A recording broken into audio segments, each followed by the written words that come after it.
Hey all. So following along from my Grozovoi game, here's one in the Cossack. Yes, I am a tremendous piece of shit, and I dropped the money on it. I'm going to be working flat out for like the next week or two, so I'm not going to be short of money at this point. I figured I'm probably not going to have the time to actually grind the thing out and get all the guineas to discount it and so on. I also figured that the time I do have to grind in World of Warships, I want to spend poop socking the special guns module for the Grozovoi, because apparently that's an enormous improvement to an already pretty solid ship. So I bought myself a Cossack, you know.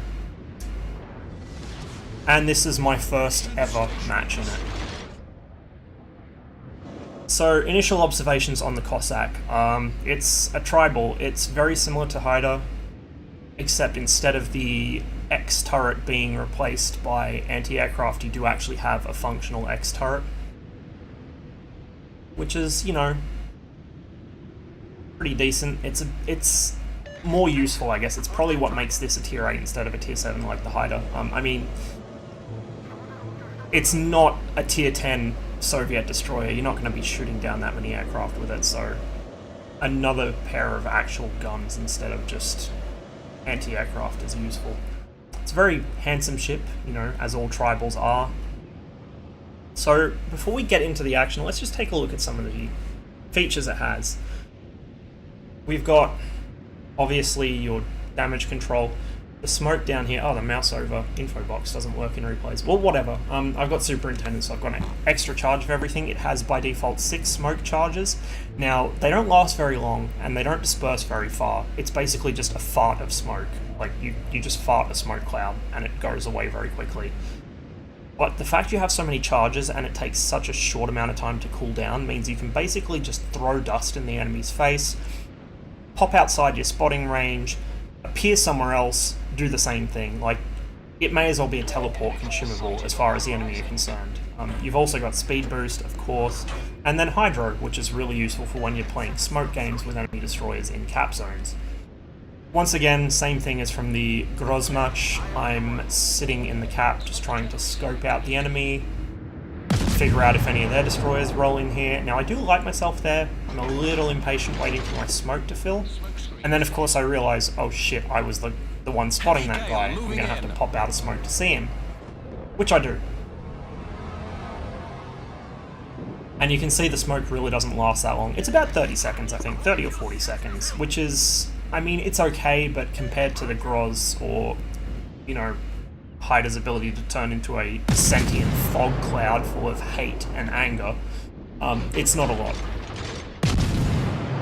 Anyway, I realise that this Hindenburg's kind of got his balls in the wind here. There's not a whole lot supporting him, or at least not stuff that's overly concerning to me. We've got a pair of battleships up back, and an Ennui, but, you know, there's no destroyer that's going to roll up and shit on me at close range. So I can just kind of run away at leisure. The other thing about the Cossack and about British destroyers in general, and this also applies to the Haida, throttle games. You can see I'm not overly concerned about running away at full speed here. I'm just kind of tapping between W and S, because you can legitimately just play throttle games with people after they've fired and they will miss you. This thing accelerates and decelerates that well.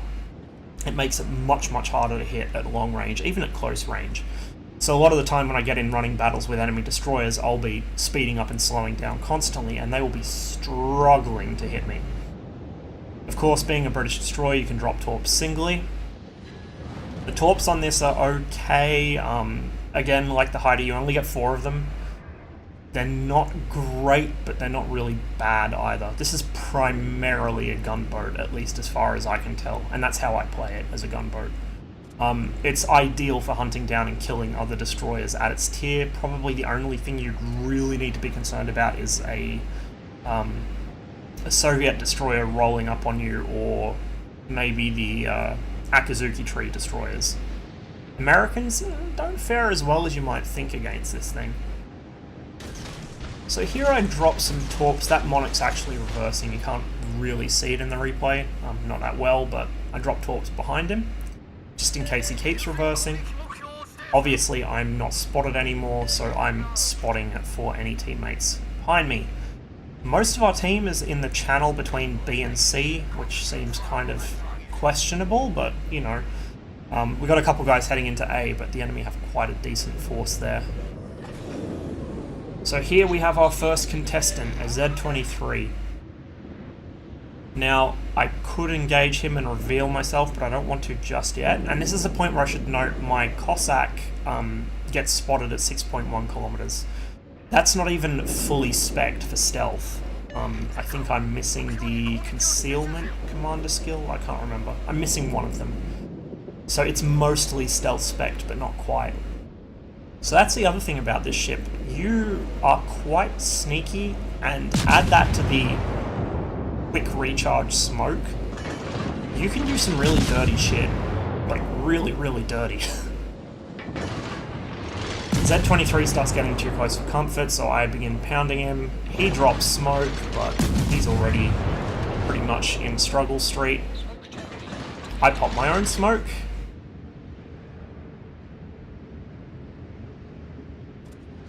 And then decide, as soon as my torps are up, I'll just drop some into that smoke. I also pop my hydro here. Obviously, you know, two destroyers sitting next to each other in two different smoke balls. There's going to be torpedoes involved. You just know it. And I'd rather know when they're coming so I can get out of their way. Now with that done, I roll out and start engaging the Henri.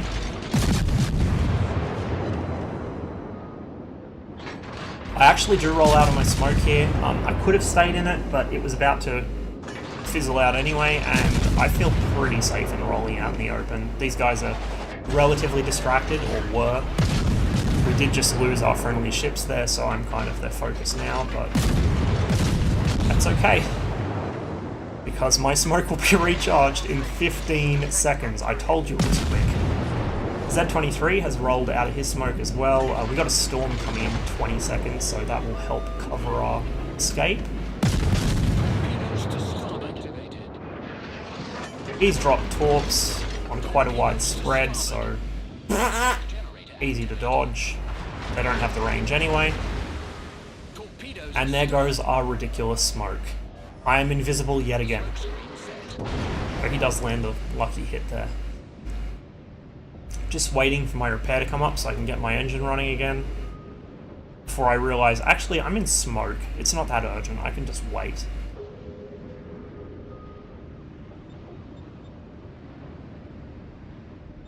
I'm expecting this Z23 to push me, so I'm watching in that direction.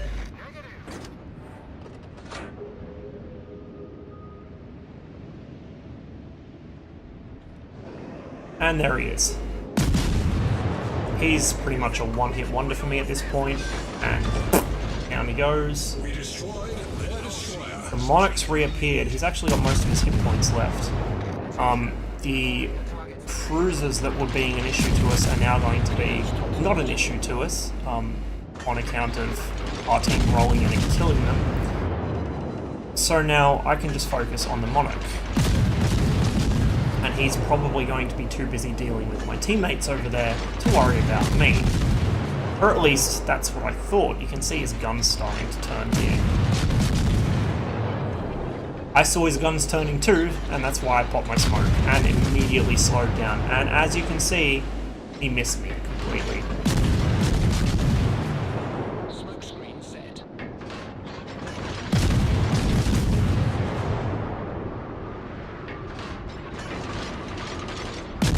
He's now presenting me a beautiful broadside, all that lovely superstructure for my AG to hit, and my teammates are rolling straight up on that Roma. With the Monarch temporarily concealed by my own smoke, I switch targets to the Roma and send him a couple of well wishes.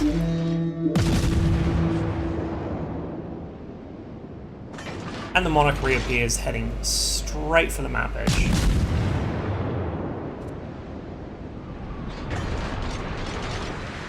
With that in mind, it's pretty obvious where to drop torps. And I do have the range to get them that far. I drop some behind just in case he starts a turn here, or starts reversing. Obviously, I reveal myself there by firing my guns. I'm not too concerned. My smoke is going to be back up in less than 10 seconds. Like, it's ridiculous. It is actually filthy how quickly you can reconceal yourself in this thing. Problem solved, sir.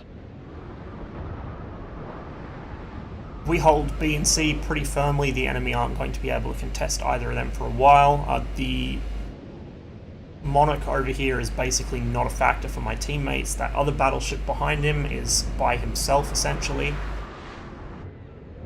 The enemy are pushing A, but you know, that's something we can deal with in time. It's not a big hurry to get over there and stop them. We have an enormous points advantage here, and we do have more ships left. So I get one hit there on the Monarch. Probably could have afforded to spread my torps a little less, but I was just kind of concerned he would predict that move and start turning or reversing. Now he's obviously turned, he just didn't do it quickly enough. Now at this point the Cyclone is actually what's preventing me from spotting him or him from spotting me. I can fire my guns with impunity, but I'm going to have to fire them blind and guess where he is. That last third salvo there would have been pretty much dead on if only someone hadn't killed him first. I switch targets over here.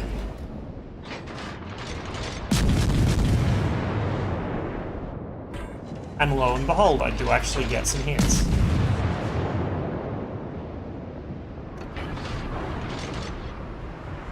Down goes that Iowa. Victory is in sight. And this game is pretty close to being over. The enemy, I should say the remainder of the enemy team are all hanging around A. Our team have easily got the map locked down, and it looks like we're not going to have too much trouble dealing with them over on the west side.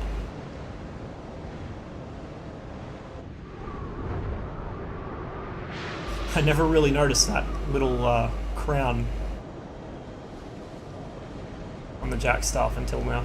That's a cute little detail. Anyways, this was my first Cossack game, and I'd say it went pretty well. It was a pretty good introduction to how to play this thing, really. I just kind of improvised as I went, and it turns out that's what works. You kind of harass people from multiple angles, you just use your smoke to throw dust in their face and run away, and then pop up somewhere else, throw dust in their face, run away, and just keep doing that. It's a real good harasser.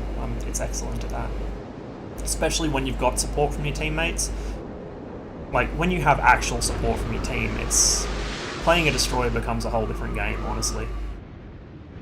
I'm so used to having to do everything alone because often pubbies won't support you, or they'll all in one side of the map, or if you do have support, they won't be paying attention, stuff like that. So in this case, my team came through for me in the end and helped me clean up that east side quite well. And for my part, this was a bit more of an average game compared to the Grozovoi match, damage-wise, but still pretty good. You know, 56 dealt and 25 spotted. I'm happy with that. And at this point, I'm rolling west just to try and get shots on the last few enemy ships. It looks pretty much like we're going to win it before I have a chance to do much more damage. Engine boost deactivated. I'd also like to point out, because I have Superintendent and because this thing carries so many smoke charges, I still have 3 smoke charges left after that. Like, that's kinda silly. This ship just strikes me as like, if I can do really well in this thing without trying that hard... Oh, what's going on there? Yeah, if I... pardon me. Throat's a bit dry.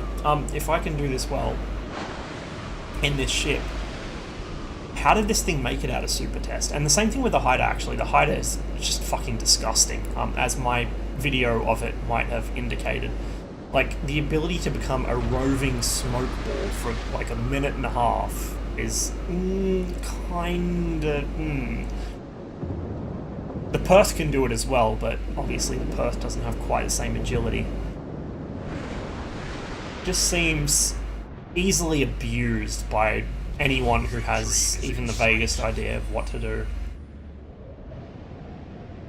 So one of our cruisers there has been having a really good match. Actually, my team in general had a pretty good match. With the Cyclone still in effect, I try and get a few more blind hits on. which is as much just me testing my gunnery skills and estimation as trying to actually damage the enemy. Like, it's obviously a win, this game's pretty much over. Storm's starting to pass, and we actually have eyes on the Armada now.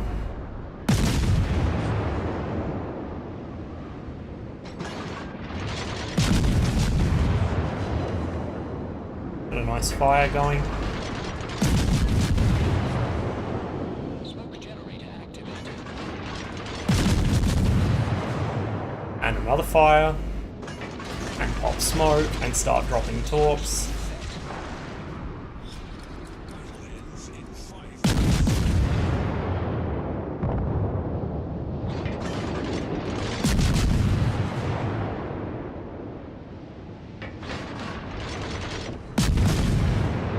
Now, he's obviously aware of the fact that there's torps coming at him. He probably saw it coming a mile off. It was such an obvious drop. So, we're not going to get him with those, unfortunately. And my smoke's about to dissipate. Oh, Jesus. My smoke's about to dissipate, so I do leave it.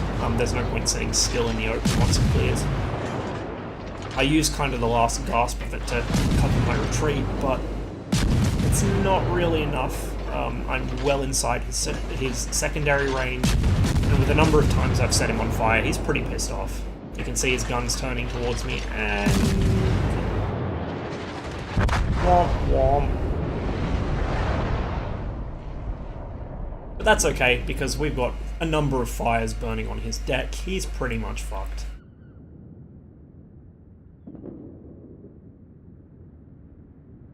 And in fact, because he is burning, that means we're still ticking away damage there. I can't remember offhand what this ended up being, but it was like nearly 90k, I think.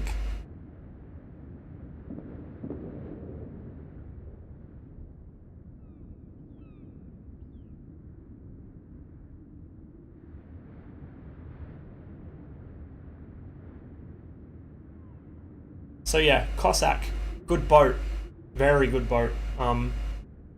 Between Cossack and Haida, I'm really curious to see what the actual tech tree tribals turn out like, or if they're going to put the tribals on the tech tree at all, or just use them as like premium ships. Presumably they'll be on the tech tree. I mean, how could they not be?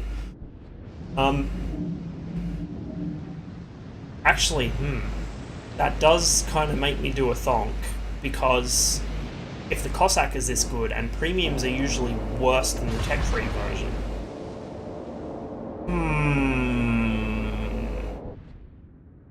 now, I am aware that... Oh, pardon me. That's my wake-up alarm for armor missions. I'm aware that Wargaming did put out a Royal Navy destroyer tech tree, like, ages ago. I can't remember what it looks like off the top of my head. I'm not really about to go Google it now, so...